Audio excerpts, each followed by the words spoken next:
నమస్తే. 2026 సంవత్సరంలో సింహరాశి వారికి ఎలా ఉందో మనం తెలుసుకుందాం. అది తెలుసుకునే పోయే ముందు 2025కి, 2026కి ఉన్న చాలా డిఫరెన్స్ ఉంటుంది. 2026లో ఈ సంవత్సరం ప్రతి ఒక్కళ్ళకి ఒక కొత్త ప్రాజెక్ట్ రావటం, ఒక కొత్త అవకాశం రావటము, లేదంటే ఉన్నతమైన పదవిలో వచ్చే అవకాశం చాలా మందికి ఎక్కువ ఉంటుంది. ప్రతి ఒక్కళ్ళకి రాజ్యాధికారం అని ప్రతి ఒక్కళ్ళకి వచ్చే అవకాశం చాలా మందికి ఉంటుంది. ఎందుకంటే ఈ ఇయర్ అలా ఉందన్నమాట. అయితే సహజంగా బై డిఫాల్ట్ 2026 అలా ఉన్నప్పుడు మరి సింహరాశి వారికి ఎలా ఉందో మనం చూద్దాం. సింహరాశి వారు మనం గనక గమనించుకుంటే వీళ్ళకి లాస్ట్ మార్చి నుంచి అష్టమ శనితో ఇబ్బందులు పడుతూ ఉన్నారు చాలామంది. అయితే కొంతమందికి పాక్షికంగా దాని యొక్క ప్రభావం వాళ్ళ మీద ఉంది. కొంతమందికి సీరియస్గా దాని యొక్క ప్రభావం ఉంది. చాలామంది నాకు క్లయింట్స్, ఓల్డెస్ట్ క్లయింట్స్ ఉన్నారు. లాస్ట్ 5, 6 ఇయర్స్, 7 ఇయర్స్ నుంచి ఉన్న క్లయింట్స్ ఒక ఫ్యామిలీ ఫ్రెండ్స్ లాగా ఉండి మంచి చెడుల్లో ఉంటూ ఉంటారు. అందులో సింహరాశి వాళ్ళు చాలామంది ఉన్నారు. అలానే బంధువులు చాలామంది ఉన్నారు నాకు సింహరాశిలో తెలిసిన వాళ్ళు. ఇంకా ఈ మధ్యగా పరిచయం అయిన వాళ్ళు కూడా నా దగ్గర హోమాలు చేయించుకున్న వాళ్ళంతా చాలామంది సింహరాశి వాళ్ళు ఉన్నారు. వాళ్ళు కంటిన్యూస్గా నాతో ఎంగేజ్ చేస్తూ, మెసేజ్ చేస్తూ ఎప్పటికప్పుడు గైడెన్స్ తీసుకుంటూ ఉంటారు. రియల్ టైంలో ఏమవుతుందో నాకు ఫీడ్బ్యాక్ కూడా వస్తూ ఉంటుంది వాళ్ళ రియల్ లైఫ్లో చూస్తే. మనం ఈ 2026 సింహరాశి కనుక చూసుకుంటే వీళ్ళకి ఎలా ఉంచుకునే ముందు ఈ సింహరాశిలో ఉన్న నక్షత్రాలు చూస్తే వీళ్ళకి మఖ 1, 2, 3, 4 పాదాలు, పుబ్బ 1, 2, 3, 4 పాదాలు, ఉత్తర ఫస్ట్ పాదం అంతా మనకి సింహరాశిలో ఉంటారు. పేరు బలం ప్రకారం చూసుకుంటే వీళ్ళకి మా, మీ, ము, మేమో, టా, టీ, టు, టే అన్న అక్షరాలంతా కూడా ఈ సింహరాశిలో ఉంటారు. తర్వాత ఈ గ్రహస్థితిని బట్టి చూసుకుంటే శని కానివ్వండి, రాహుకేతువులు కానీ 2026 సంవత్సరంలో ఒకే రాశిలో ఉన్నాయి. పెద్ద చేంజెస్లో లాస్ట్ ఒక మంత్లో మాత్రం రాహుకేతువులు మారుతున్నారు. అయితే ఇక్కడ మనం బాగా చూసుకోవాల్సింది ఎవరంటే గురువు జూన్ 2 నుంచి మారుతూ ఉన్నారు. వీళ్ళకి 12వ స్థానంలో ఉండి గురువు ఇప్పటిదాకా యోగ్యతనిస్తూ జూన్ 2 దాకా, ఆ తర్వాత గురువు వచ్చేటప్పటికి కొంచెం ఇబ్బందులు పెట్టే పరిస్థితిలో ఉన్నారు. ఇప్పుడున్న పరిస్థితి మీరు కనుక కంపేర్ చేసుకుంటే 2024లో మీరు ఎలా ఉన్నారు, 25లో ఎలా ఉంది, ఖచ్చితంగా కొంచెం ట్రబుల్, ఇబ్బంది పడే పరిస్థితి అయితే ఉంటుంది. 2025 నుంచి 2026 కౌంట్ చేసుకుంటే ఇంకొంచెం ఎక్కువగా ఇబ్బందులు పడే అవకాశం చాలా ఎక్కువ ఉంటుంది రాశి వాళ్ళకి. సో అది ఎలానో మనం చూద్దాం. మనకి లఘు గోచారం, సూక్ష్మ గోచారం ప్రకారం గమనించుకుంటే శని వీళ్ళకి అష్టమంలో ఉన్నారు. దీన్ని అష్టమ శని అంటారు. అంటే శని మీన రాశిలో ఉన్నారు. ఈ రాశి వాళ్ళకి అది అష్టమ భావం అవుతుంది. అష్టమ భావంలో కనుక శని ఉంటే ఏమవుతుందంటే స్వల్ప దుఃఖ నిశ్చయం అంటారు. అంటే దీన్ని ఇంగ్లీష్లో a chain of miseries and ailments అని చెప్తారు. అంటే ఒక ప్రాబ్లం అయిన తర్వాత ఇంకో ప్రాబ్లం, ఇంకో ప్రాబ్లం కంటిన్యూస్గా వీళ్ళకి ఎప్పుడు ఏదో ఒక ప్రాబ్లం ఉండే అవకాశం ఉంటుంది. 11వ స్థానంలో గురువు ఉండటం వల్ల స్థాన ప్రాప్తి, అంటే కొత్తగా ప్రమోషన్స్ రావటం, ఉద్యోగాలకు రావటం, బెటర్ ప్లేస్మెంట్కి వెళ్ళే అవకాశం ఎక్కువ ఉంటుంది. అది జూన్ వరకు. జూన్ తర్వాత చూసుకుంటే వీళ్ళకి కొంచెం శుభమూల వ్యయకృతం, శుభ కార్యాల ద్వారా విపరీతంగా ధనం ఖర్చు అయ్యే అవకాశం ఉంటుంది. భయం కలిపే సిచ్యువేషన్స్ కూడా వీళ్ళకి ఎక్కువ ఉంటుంది. అది వీళ్ళకి రాహు 7వ ఇంట్లో ఉండటంతో గొడవలు అయ్యే అవకాశం ఎక్కువగా ఉంటుంది. ఫస్ట్ హౌస్లో కేతు ఉండటంతో వీళ్ళకి కొంచెం హెల్త్ కాంప్లికేషన్స్, మానసిక అశాంతి ఎక్కువగా ఉంటుంది ఈ రాశి వాళ్ళకి. మనం ఇన్ డీటెయిల్ కనుక చూసుకుంటే ఈ రాశి వాళ్ళకి అష్టమ శనితో ఉన్నారు. అష్టమ శని వల్ల ఎలాంటి ప్రాబ్లమ్స్ వీళ్ళు ఫేస్ చేయొచ్చు అంటే మనకి సంస్కృతంలో మహర్షులు ఏం చెప్తారంటే నానా కార్య విరోధచ్చ, వ్యాధి పోయడం, ధనక్షయం, అపమృత్యు భయప్రాప్తి, అష్టమిగే శని అంటారు. అంటే ఈ టైంలో వీళ్ళకి ఎలా ఉంటుందంటే పరిస్థితి, ఏ కార్యక్రమం చేసినా కానీ అందులో విరోధం, వీళ్ళకి వ్యతిరేకించే వాళ్ళు ఎక్కువగా ఉంటారు. వీళ్ళ చుట్టూ వ్యాధి పీయడం, వ్యాధుల వల్ల ఇబ్బందులు పడే అవకాశం ఎక్కువగా ఉంటుంది. ధనక్షయం, ధనాన్ని కోల్పోతూ ఉంటారు.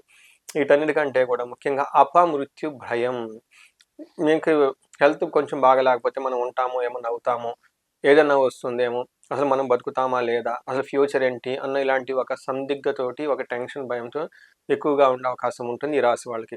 ఇప్పటిదాకా మనం చూసుకున్నాం శని ఎలాంటి ఫలితాలను ఇస్తారు. ఇప్పుడు గురువు చూసుకుంటే గురువు వీళ్ళకి జూన్ వరకు చాలా యోగ్యతను ఇస్తూ ఉన్నారు. జూన్ తర్వాత కొంచెం ఇబ్బంది పెట్టే పరిస్థితిలో ఉన్నారు గురువు వీళ్ళకి 11th హౌస్లో ఉండటం వల్ల యశో వృద్ధి, తేజం, సర్వత్ర విజయం, సుఖం, శత్రునాశో, మంత్రసిద్ధి, ఏకాదశే గురువు అని చెప్తారు. అంటే 11వ ఇంట్లో ఉంటే ఇలా ఏమవుతుందంటే పిల్లల విషయంలో చాలా బాగుంటారు, అన్ని విషయాల్లో విజయం సాధిస్తూ ఉంటారు. శత్రువులు యొక్క వీళ్ళ దగ్గరలోకి వచ్చేసి వీళ్ళని ఇబ్బంది పెట్టే విధంగా ఉండరు. మంత్రసిద్ధి, ఈ టైంలో వీళ్ళు ఏదైనా మంత్రాలు నేర్చుకున్నా, స్తోత్రాలు చదివినా, పూజలు ఏమైనా చేసుకున్నా వాటికి తగిన సిద్ధి వచ్చే అవకాశం ఉంటుంది. అందుకని మీకు జూన్ వరకు మంచి టైం ఉండి గురుడు బాగా చక్కగా యోగ్యత ఇస్తున్నాడు ఇప్పటిదాకా మనం చెప్పుకున్న విషయాల్లో. అయితే తరువాత ఏమవుతుందంటే గురుడు 12వ స్థానంకి వెళ్ళటంతో పాప స్థానం దుస్థానం అంటారు. ఈ స్థానంలో ఉన్న గురుడు ఏం చేస్తాడంటే శుభమూలో వేచ్చైవ పాణి ప్రాణ విక్రయ దోషణం స్థాన భ్రష్టం చ దారిద్ర్యం ద్వాదశకే గురువు అంటారు.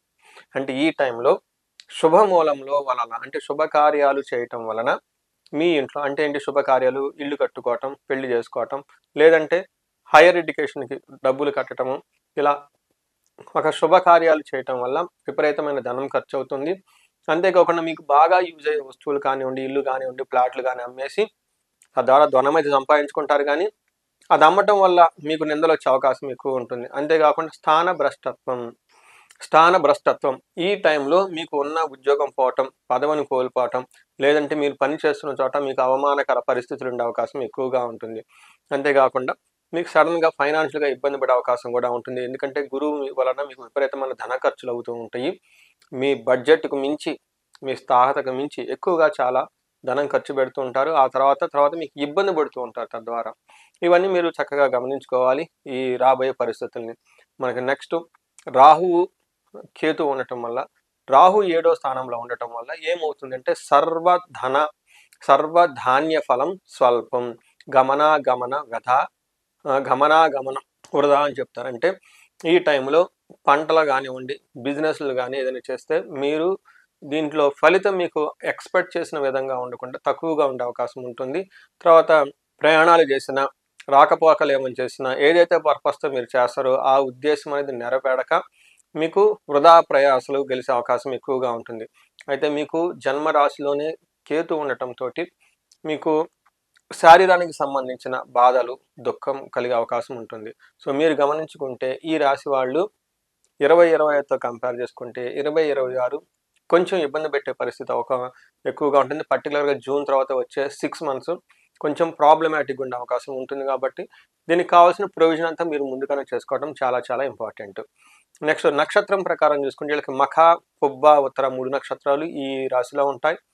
మఖా నక్షత్రం వాళ్ళు గమనించుకుంటే మీకు వీళ్ళకి నక్షత్రం ప్రకారం రాజ సమాన సౌఖ్యము, మంచి లగ్జరీగా, కంఫర్టబుల్గా, కింగ్లీ ఏమంటారు కంఫర్ట్ అంతా మీకు ఉంటుంది. ధనవృద్ధి ఉంటుంది. పట్టాభిషేకము, మీకు ఒక మంచి పదవి వచ్చే అవకాశం ఎక్కువగా ఉంటుంది. పరవాసము, భయం, ఇందులో నెగిటివ్ సైడ్లో చూసుకుంటే మీకు భయం గొలిపే అవకాశం ఎక్కువగా ఉంటుంది ఫస్ట్ 6 months శని వల్ల. ఆ తర్వాత ఇక్కడ ఉన్న శని మీకు ఉన్న ప్లేస్ నుంచి ట్రాన్స్ఫర్లు అవ్వటము, లేదంటే ఫారిన్ వెళ్ళటము, ఒక చోట నుంచి ఇంకో చోటికి బదిలే అవకాశం చాలా ఎక్కువగా ఉంటుంది. నెక్స్ట్ పుబ్బా నక్షత్రము లేదా పూర్వ పాల్గొని నక్షత్రం అంటారు. వీళ్ళకి రాజసమాన సౌఖ్యం ఉంటుంది. ధనవృద్ధి, ధనలాభము, పట్టాభిషేకం, హెల్త్ కాంప్లికేషన్స్ అంతా చక్కగా, హెల్త్ కాంప్లికేషన్స్ ఏమి ఉండకుండా చక్కగా ఉంటారు. ఈ టైంలో వీళ్ళకి భయం గొలిపే పరిస్థితులు ఎక్కువగా ఉంటాయి శని వల్ల, అది గమనించుకోవాలి.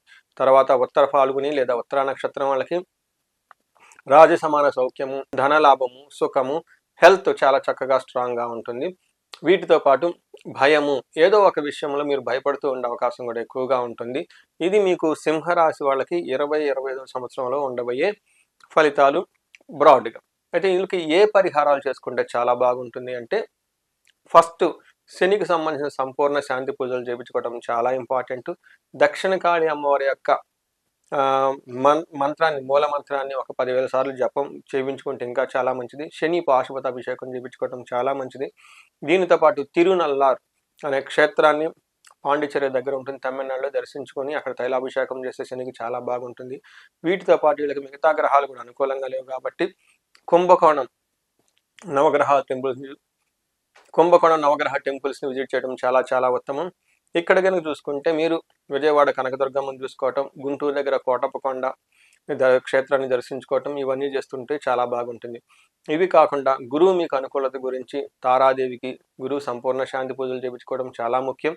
ఈ రాశి వాళ్ళు గ్రహాల పరంగా కాకుండా రియల్ లైఫ్లో మీకు వచ్చే వేరే వేరే ప్రాబ్లమ్స్ ఉంటుంది. ఒకటి జాబ్లో ప్రమోషన్ లేకుండా ఉండటం, స్టాగ్నేటెడ్గా ఉండటం, ఉన్న పదవి పోవటం, ఉన్న జాబ్ పోవటం, ఇలాంటివి జరుగుతూ ఉంటే తదనుగుణంగా మీ ఇండివిజువల్ జాతకం చెక్ చేసుకొని వాళ్ళకి కావాల్సిన మన్యు పాశుపత అభిషేకం కానివ్వండి, హనుమాన్ కార్యసిద్ధి మంత్రం కానివ్వండి, హనుమాన్ చాలీసా కానీ రెగ్యులర్గా ఇవి మీ చేతిలో ఉంటాయి కాబట్టి ఇవి చేసుకుంటూ ఉంటే చాలా బాగుంటుంది.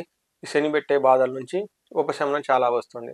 ఇంకా ఇండివిజువల్గా మీకు ఎవరన్నా భార్యాభర్తల మధ్య సరైన సఖ్యత లేకపోతే అన్యోన్య దాంపత్య పాశుపత అభిషేకము లేదా విశ్వావసు గంధర్వరాజ విశేష హోమం చేయించుకుంటే చాలా బాగుంటుంది. ఈ రాశి వాళ్ళు బిజినెస్ పీపుల్ ఎవరైనా ఉన్నా, మల్టీ సోర్సెస్ ఆఫ్ ఇన్కమ్ కావాలనుకున్నా ఖచ్చితంగా స్వర్ణలక్ష్మి విశేష హోమం చేయించుకోండి. మల్టీ సోర్సెస్ ఆఫ్ ఇన్కమ్ ఉంటుంది. నెక్స్ట్ ఎవరైతే మిడ్ లెవెల్లో ఉన్నారో, ఏజ్ 35-45లో ఉన్నారో, మిడ్ లైఫ్ క్రైసిస్ అని ఎవరైతే ఫేస్ చేస్తూ ఉంటారో, వీళ్ళకి ఇండివిజువల్గా వాళ్ళ యొక్క జాతకంలో రకరకాల శాపాలు, స్త్రీ శాపం, పితృశాపం, బ్రహ్మ శాపం, ఇలా 9 రకాల క్లాసికల్ మన టెక్స్ట్లో మెన్షన్ చేసిన శాపాలు ఏమైనా ఉన్నాయా, ఏమైనా దోషాలు ఉన్నాయా ఒకసారి చెక్ చేయించుకొని ఈ టైంలో మీకు ఏమైనా ఎఫెక్ట్ అవుతున్నాయో తెలుసుకొని తదనుగుణంగా మీరు చక్కగా పరిహారాలు చేసుకుంటే, ఈ రోజుల్లో పూజలు పరిహారాలు కూడా చాలా ఈజీ అండి. ఇంత ముందులా కాంప్లికేటెడ్ ఏం కాదు, అంత అవైలబుల్. చేసుకొని ఉంటే మీకున్న ఈ యొక్క సమస్య తీవ్రత చాలా వరకు తగ్గి జీవితంలో 10 రెట్లు ఎదిగే అవకాశం చాలా చాలా ఉంది సింహరాశి వాళ్ళకి. ఈ రాశి వారికి ఈ 2026లో అష్టైశ్వర్యాలు కలగాలి, భోగభాగ్యాలు కలగాలి, అందరూ చక్కగా ఉండాలని చెప్పేసి నేను కోరుకుంటున్నాను. నమస్తే.